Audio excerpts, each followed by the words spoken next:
All right. Talking about this week's Texans game. First edition last week was against the Jets. You watched it, felt the same way I did. We're back again. Maybe feeling worse, depending on how you view it. We have a special guest today. Probably will be here every week or so. It's Chase Wendt. Shout out Chase Wendt, cousin. Uh, yeah, Chase, tell him. What's going on? I'm the one and only. I've been watching the games, and this game in particular was what I would think to be one of the greatest games in the first half of our season. And then towards the second half, my central mind just turned to complete dust. Did not like what I saw at all. It happens. It Ridiculous. seemingly has happened far too much this season, and I would agree absolutely. You start off good. You kind of do what you couldn't do last week by having an offense. It looked good. CJ looked good. Looked like he had better protection. Now, granted, the Lions do not have Aiden Hutchinson anymore in the year. Did not have Zadarius Smith, who they got at the trade deadline from, I believe, Cleveland. So they didn't have two of their big dogs up front. Yet Texans looked good for the entirety of the first half. Really, were able to close out a drive late with not a lot of time left, and you kind of think, okay, we're up 23-7, I believe. I believe that was the score at the time, going into halftime. Yep. Getting the ball back, had a chance to have a killing blow against a really good Lions team. You can make up for that Jets loss somehow, some way by just BTHO the Lions. And just didn't happen. And before we get to our talking points, we need to talk about an important stat that I saw from the one and only JJ Watt about this The goat. Texans team and about this whole year, seemingly, about this Texans team. It is as simple as saying, out of the 6 games we've played, or the last 6 games we've played, I guess, 5 times have the Texans not scored a touchdown in the second half. Meaning, now that's not all the points you can score. Of course, there are field goals, but that's still for this offense, for CJ Stroud, for all the weapons he has. Granted, there's no Nico Collins.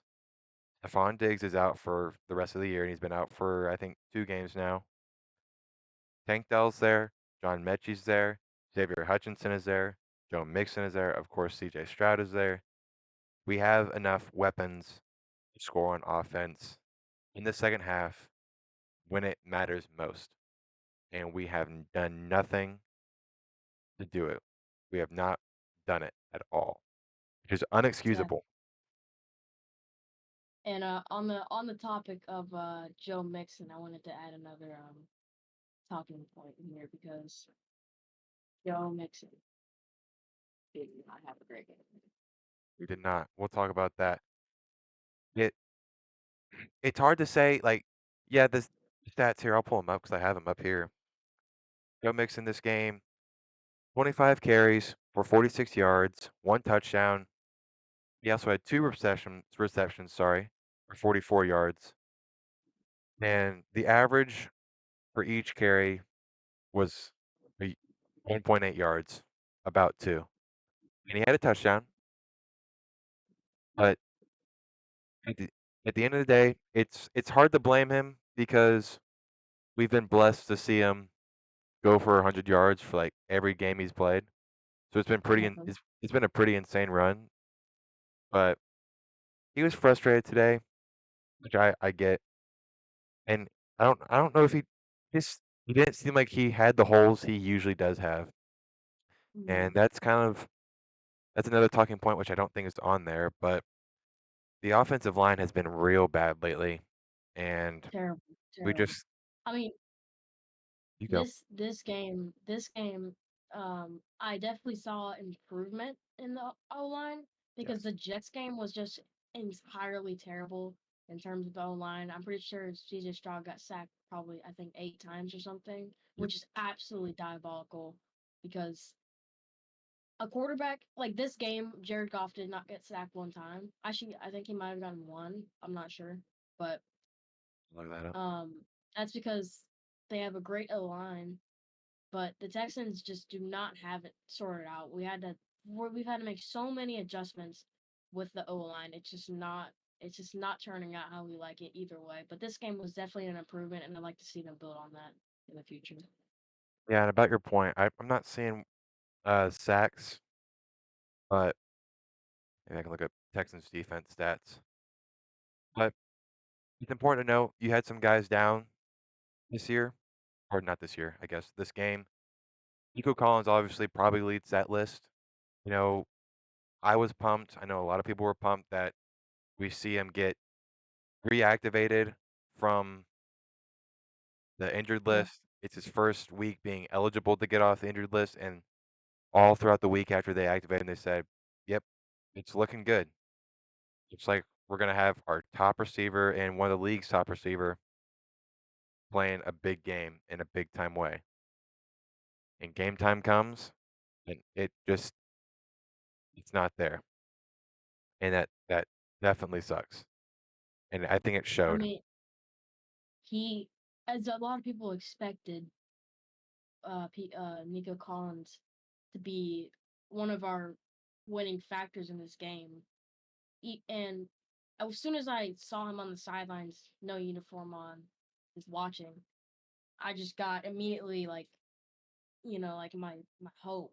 Obviously, at this point they were up. I think it was 17 or I don't know if it was 17 or 23 at this point in the game, but I saw him and I was like, dang, he's not playing because I originally I thought he was gonna get on in this game, and I thought at first I thought we might in the worst case scenario get blown out by this team, but with Nico Collins I thought we might have had a better chance, and he just did not play at all. The other big name is Will Anderson Jr. did not suit up today because of an ankle Nope. injury, and that one double sucks.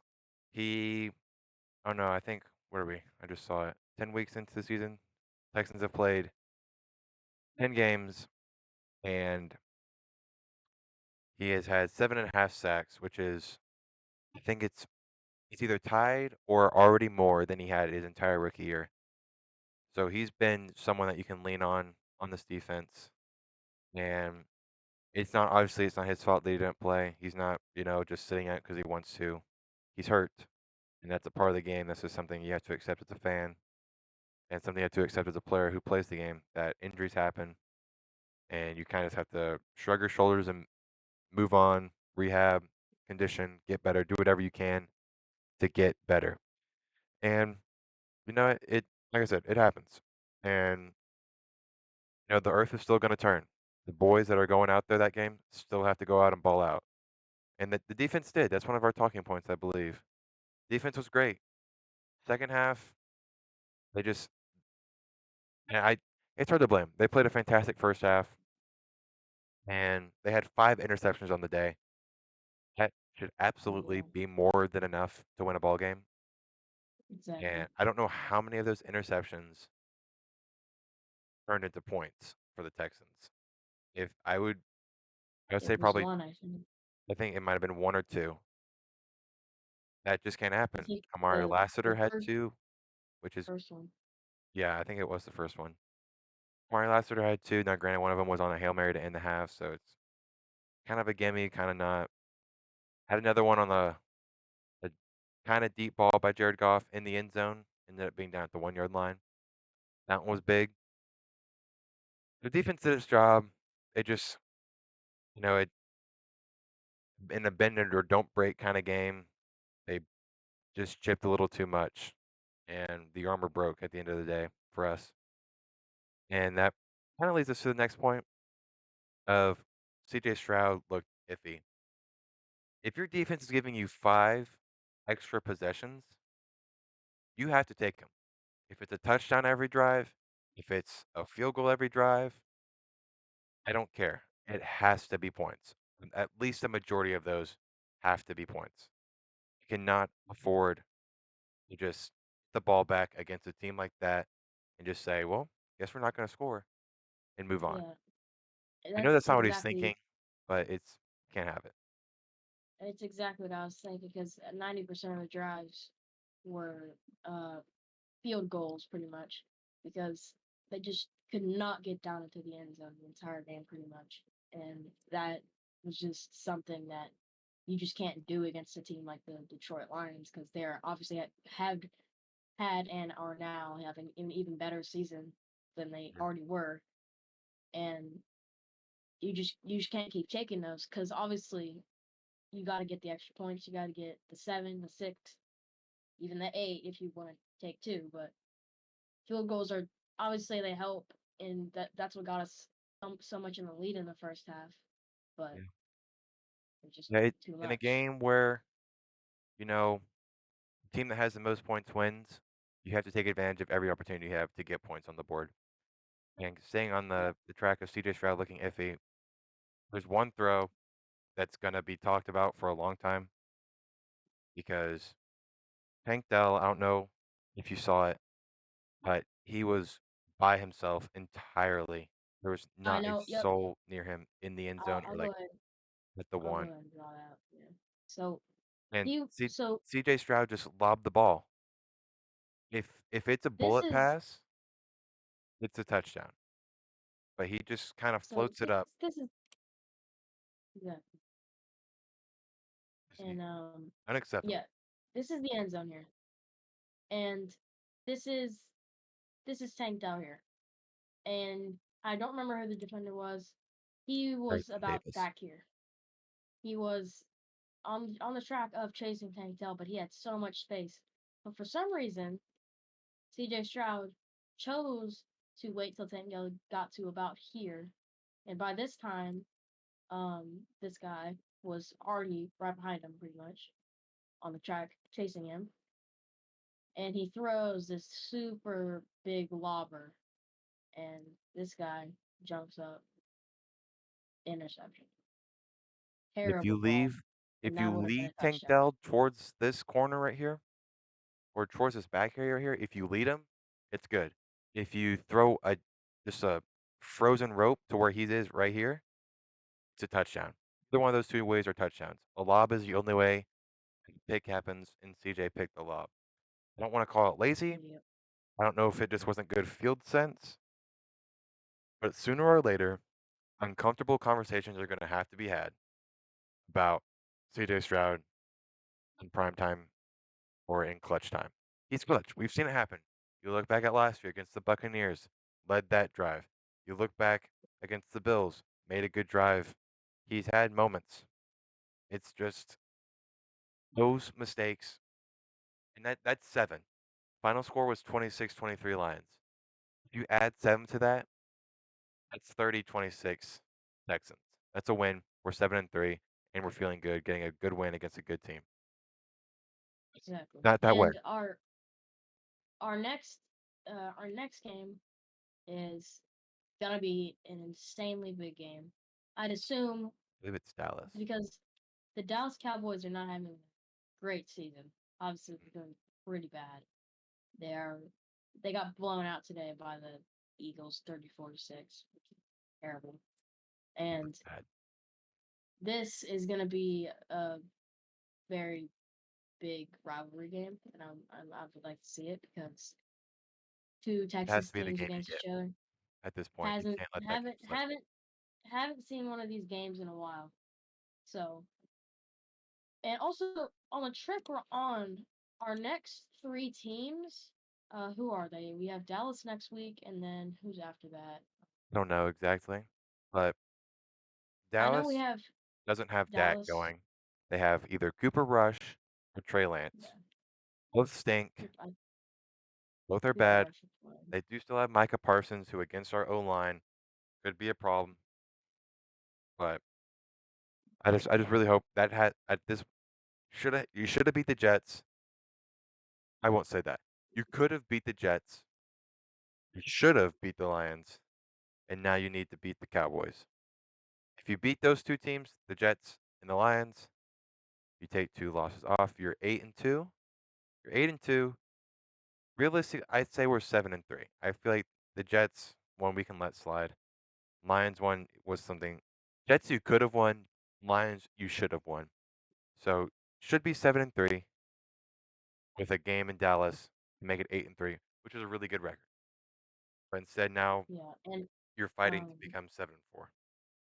sorry to And luckily interrupt you, Indianapolis but lost. so actually our next 4 games are against 4 pretty bad teams. So we have our next game is up against Cowboys. I looked this up, and then we're up against the I think here. Let me check. I have it right here. Our next game is against the Titans, which are having a terrible season. Yeah, I that's think something.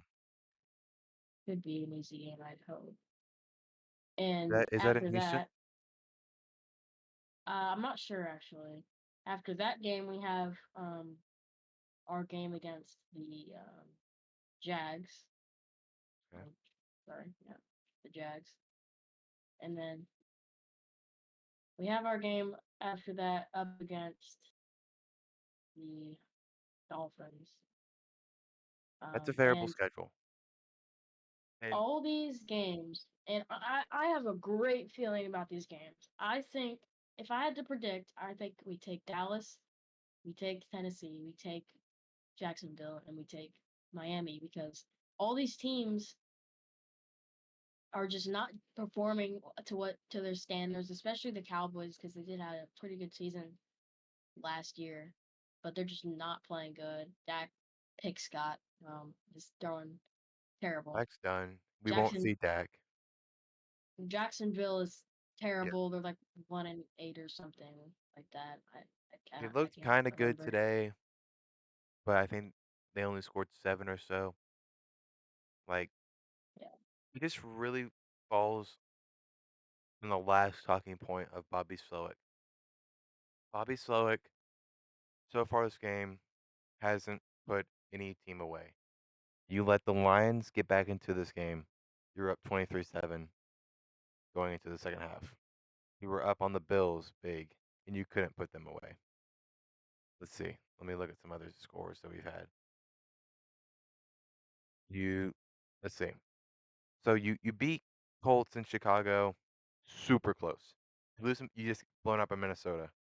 You beat Jacksonville and Buffalo, super close. You smoke New England. Lose to Green Bay, close. Barely win against Indianapolis. 21-13 against the Jets felt a lot worse there.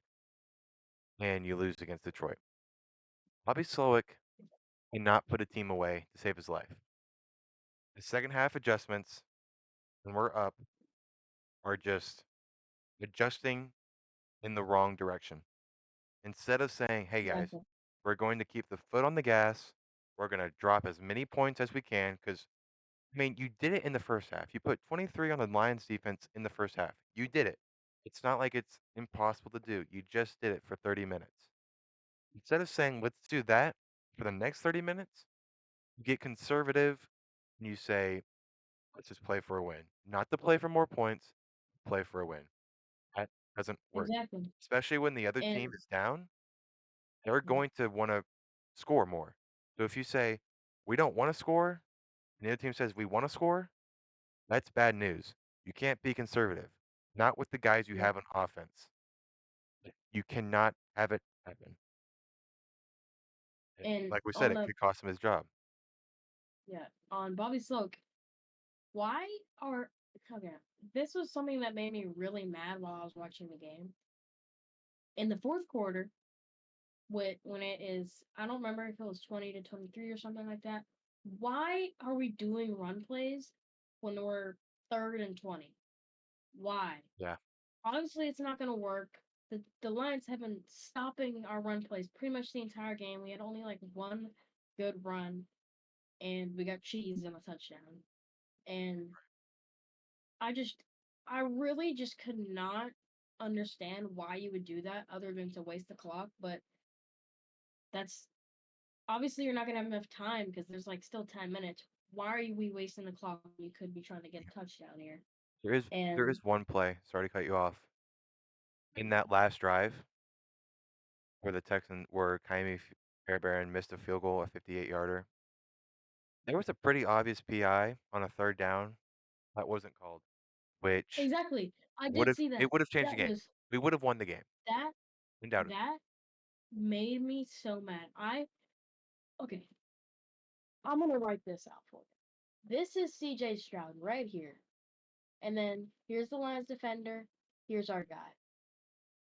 He's running, and CJ Stroud is about to throw the ball. Arm goes up to throw, and this blue guy on the Lions is already pushing our guy down, and he's mid push, and I guess the guys didn't want to call it because I guess they didn't think that I guess there wasn't enough things, but you could clearly see it on the on the replay.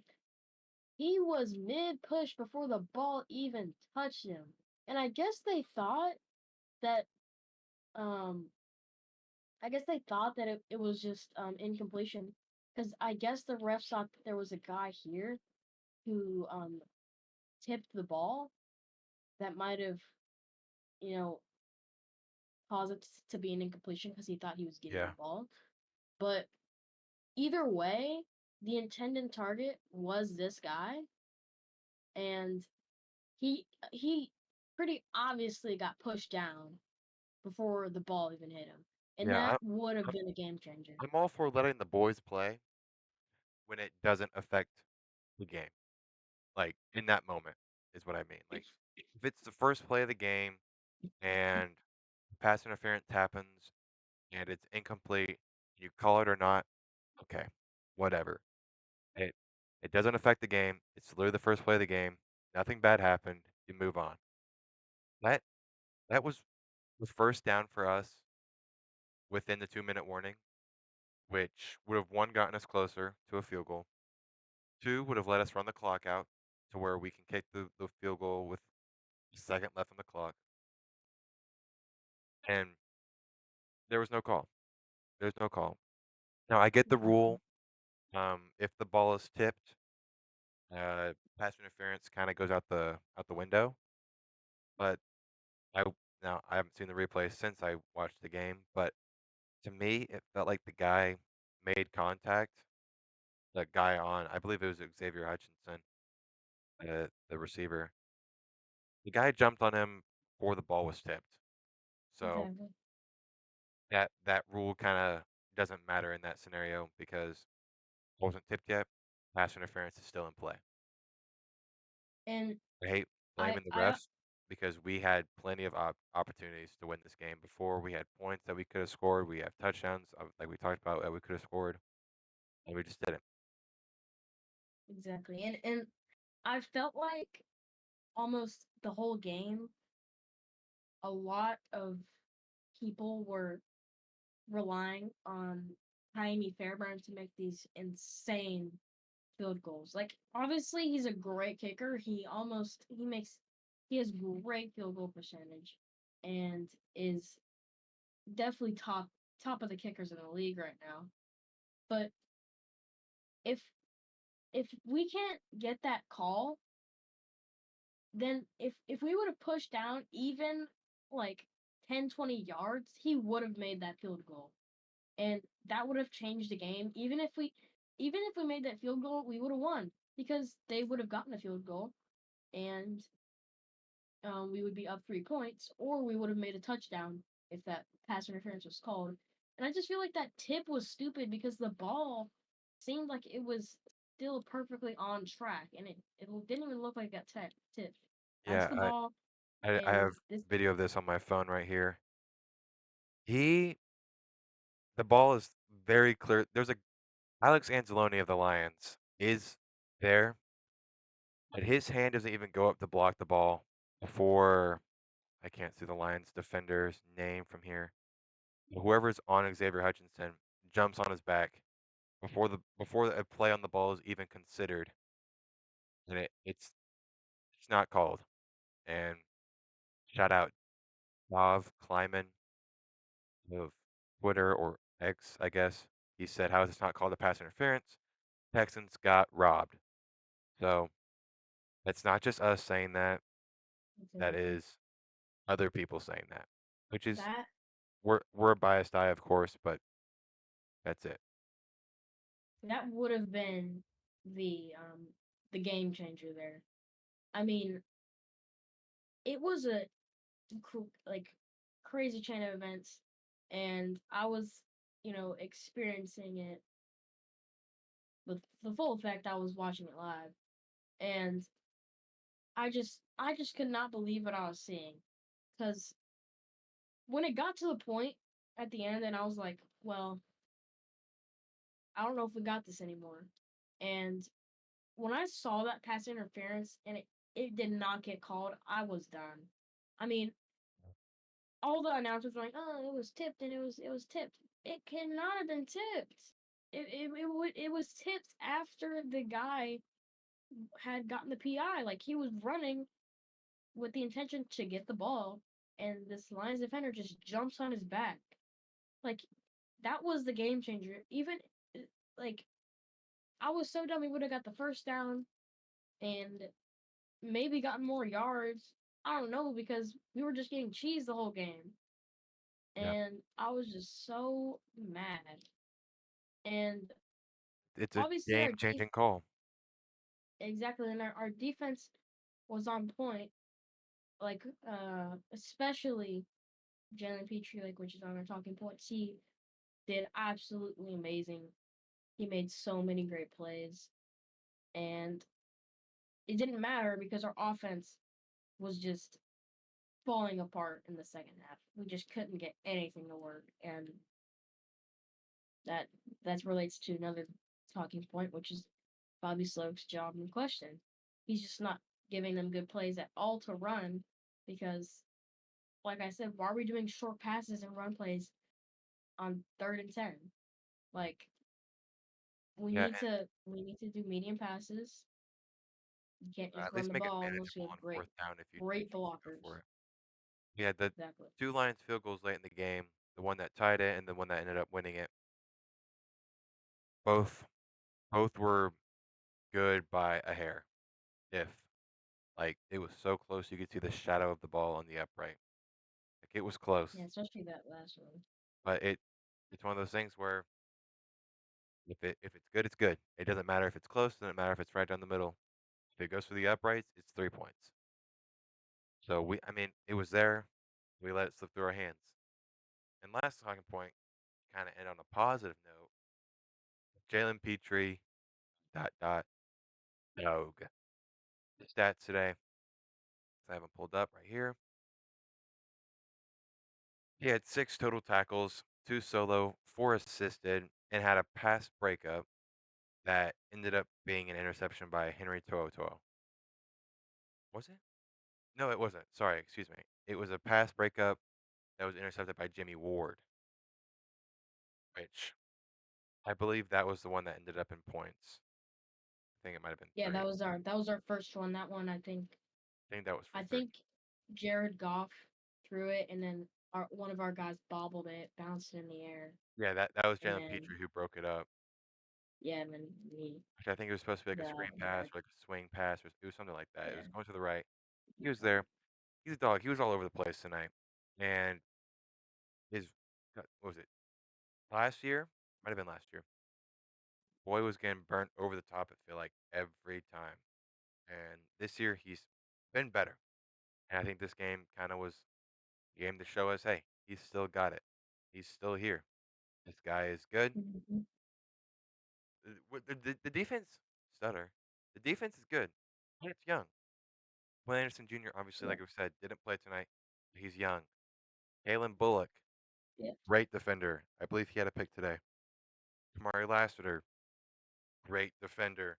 Had 2 picks I today. think did That guy's Kamari, was he the one that got injured, or I don't remember. I Right. believe so. I believe he was evaluated for a concussion. I don't know if he did come back or not. I think he walked off the field into the lockers. I think Yeah, in the either the end of the fourth quarter the beginning of the fourth. I don't remember. That's not mentioning Daniil Hunter, who's, I believe, older. I believe he's 30, but he's still got it. That guy's just jacked. Henry 12 getting an opportunity. He looks good. Aziz Al-Shahir, he's good. Like, there's guys on the defense that are so fantastic and that I honestly do trust to keep us in ball games like they did today. If, like, against the Lions, 26 points, I don't think is terrible. It's like, let's take away, what's 26 minus 7? That's 19. 19 points in the second half, I don't think is terrible because the offense, after putting up 23 points in the first half, not being able to put up any in 30 minutes is repulsive. 19 points wins you the game. When you give up 19 points, it wins you the game if you score 2 field goals. So I'm not mad at the defense. Yes, you wish they would have put up the performance they had in the first half and the second half. Sure. Yeah, I mean, that's asking for perfection, damn near perfection, and that's unrealistic. So Yeah, that's about everything I have. That's all our talking points. I, like Chase pointed out, next 4 games are games that you kind of start feeling like you have to have. Luckily the Colts lost today. Titans, I believe, lost today. Jags lost today. So it stings even more knowing that you had a chance to get up on everyone, but it kind of eases it slightest bit knowing that you didn't lose any ground. But exactly. all you And can do I, now is look forward to next week. I'm still in utter disbelief that we lost to a team that gave up 5 interceptions. And that is just something that is just unbelievable to They me. weren't bad interceptions. They were like, I guess, not cheap. It Yeah, wasn't like a tip exactly. ball or something where like a receiver should have caught that. That's not Goff's That fault. No, like you that had 5 picks that were earned. I that's I my I'll take point. I won't count the Hail Mary one to end the first half because that's kind of Yeah, expected. they But more or less a four, yeah, but um it's too many to not win the ball game. exactly. All and so against those four, oh, I would, yeah, 4 interceptions. We only managed to score off one of them, and I believe it was that first one. that is what lost us the game right there. Yeah, We just could not find any single way to score off an interception after the first one and in the second half, because Jared Goff put up his worst performance of the entire season, maybe and career. yeah, maybe career. Yet they still won the game over the sole purpose that our offense was just playing terrible. And they Yep. put up 19 points, and we couldn't put up even a single one, not even a field goal, which is just insane. I And saw someone get mad at D'Amico Ryans today online, and I don't get that. Like D'Amico Ryans isn't calling offensive plays. exactly, he's not doing It's Bobby anything. Slowick that you got to get rid of. Which I don't know who would replace him. I don't know enough about offensive coordinators around the league, but Exactly. I mean, it's I not D'Amico's certainly, fault. He's not calling plays. He's not throwing bad balls like CJ was. You got to give the guy a break. The, I believe he controls the defense. Like we said, defense did its job. So I mean, what do you want? yeah. And um, Bobby Slowick had a great year last year Yep. because with our young team last year, he made miracles happen. He made what would have been considered possibly the worst team to come out of the league in the 2022 season, coming out of the 2022 season, into the playoffs with his with great plays. Going into this year though, I haven't been seeing what I wanted to see from that. I just Like 2 months ago, and we were so excited to see this guy calling plays for us, and now we exactly. can't wait for the day that he's fired. either he needs to step up his game, make better plays, or he needs to get out. Because I just cannot see him in our future making these plays for our team that are just not ending up well. You change up the And philosophy. Stop getting conservative in the second half. Keep your foot on the gas and just don't stop scoring. See, exactly, get your aggressive. We're offense already doesn't up. just drop the ball. Like, you scored 23 points in the first half. Okay, do it again. I get maybe asking for another 23 points is unrealistic, but have some semblance of an offense. Score Exactly. a touchdown because a touchdown wins the game. And granted, AJ Stroud had a touchdown, lobbed the ball, picked off. So be it. That's not Slowick's fault. But that's one drive. That's one play. I guarantee you We didn't have one drive the entire second half. I saw with my own eyes. our You didn't. offense our offense is just not being aggressive enough for an offense. We're just running these tiny plays to try to make something big come out of it. How are you going to throw a short play on the left side when there's three defenders on you and you expect to get all the way down the field? No, you're not scoring on any of that. Even if you're trying to get the first down, it's not going to work because the Lions defense has been doing so good on those short passes and especially those runs. They're not letting Joe Mixon and any of the runners in general just get past that because they were just showing they were just had intensified blocking or not sorry, not blocking, rushing on our running backs. And our offense is just not being aggressive enough. We're just running too short. Like I said, when you be running medium passes or have better blocking for our running backs because like I said, they're just getting past them. Yeah, I mean, let's just look at Nico Collins needs to be back. Here's some numbers for you. He needs to. The He first he's 4 just weeks, Nico Collins was the highest receiver, highest receiving yards getter for the Texans 3 out of the 4 weeks. 117, 135, and Diggs had 94 against Minnesota. Then against Jacksonville, Nico had 151. Then he went down in Buffalo, or versus Buffalo, where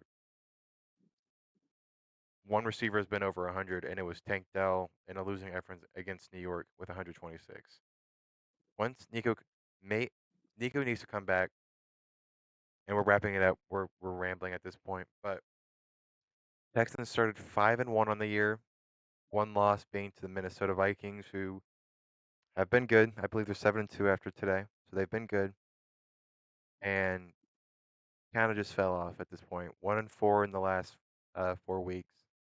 Granted, two of those losses come from Green Bay and Detroit. These are really good teams. Like we said with Detroit constantly today, a game you should have won. New York, that's the only one that I'm like, probably could have won that game. Green Bay, it's whatever. The Colts stink. So next week, Monday Night Football, we're in Dallas. Same thing as we said tonight. Has to be a game you win. In no other world exactly. can can a loss. If we lose, someone's got to swing. It can't be unexcused. And we'll see. We'll see. But that's about it. That's all we got, Chase. Your final remarks. Um Yeah, I was gonna add, we just don't have the weapons we need in our offense. Nico Collins has to come back, um, because he was probably the heart and soul of our receiving wide receivers that Easily. got us to all those touchdowns and those wins. And if we had him tonight, we probably would have won. Yeah, But he's just a go-to guy when you need a first down or yeah, some junk yardage. and He's just so good. now um with Stephon Diggs out for the season and Tank Dell, who hasn't been performing his best, he's been doing pretty good, but I'm pretty sure he's had so many drops in the last couple games that he He's had a couple should have drops had, that are pretty bad. I agree. and I can he pick had that one up. this game. and He did. he dropped it, but it was a hard one. I would say, but he should have caught it, but it's fine. Um, but yeah, that's pretty much all I gotta add. Yeah, I'll see if I can't pull up if how many drops he has on the year. He's got 394 yards and 2 touchdowns. Yeah, I mean, his his longest reception today was 13 yards. I don't know if I have that stat. I'll see. Maybe it'd be here if anything.